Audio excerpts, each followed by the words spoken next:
We have an update tonight on a N4 Tucson investigation. One of the three suspects charged with the brutal murder of a Redington man that went to help strangers with car trouble has filed a request to try and block some key evidence from being introduced at trial. So it is our first time learning that evidence even exists. Paul Clifford's body was found, if you remember, burning after he had been shot next to a stolen truck near his Redington home on Christmas Eve.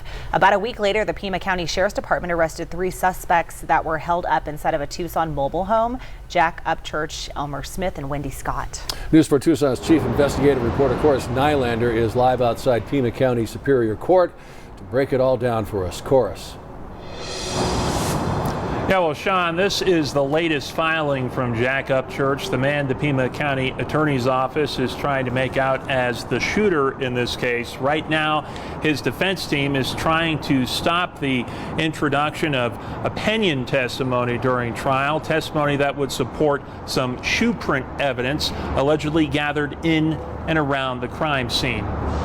As his trial nears, Jack Upchurch is trying to limit the impact shoe print evidence could have in front of a jury. His defense team on Monday filing this motion to stop opinion testimony coming in to support shoe print evidence found near the crime scene. It's the first time we're learning of such evidence. Upchurch's lawyers say that the police allegedly located shoe prints in at least three locations, where the victim was found, near the victim's home, and at a nearby construction site. According to the documents, at least some of the prints supposedly match and were made by Fila brand shoes that Upchurch allegedly wore. His attorneys claim the state intends to use the shoe impressions to support testimony from his co-defendants, Elmer Smith and Wendy Scott, who they say will give, quote, self-serving testimony that shifts blame to him. However, this claim depends on police opinion that is inadmissible guesswork. In August, Smith and Scott accepted plea agreements that could bring them lenient sentences in exchange for testimony against Upchurch, not the wishes of Paul Clifford's widow and daughter. I believe that justice should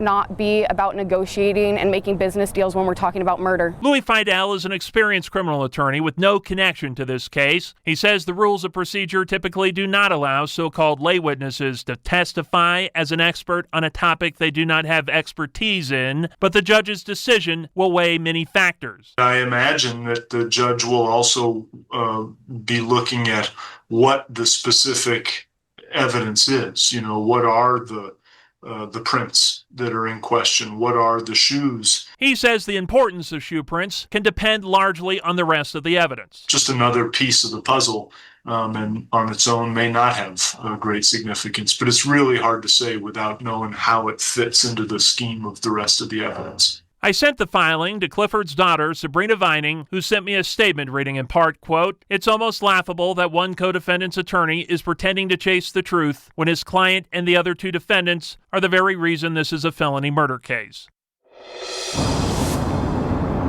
And according to Upchurch's attorney in these documents, those shoes in question were found burned, melted, including the soles, so may be tough to have an expert analysis on the physical shoes. A hearing has been set to take up this motion here December 15th at 1:30. So far, the prosecution has not submitted a response to this motion. I reached out to the Pima County Attorney's Office today to see if there was any comments about this, but they declined to comment due to active litigation. Upchurch's trial is set to begin January 6th. Live outside Pima County Superior Court tonight, Chorus Nylander, N4 Tucson.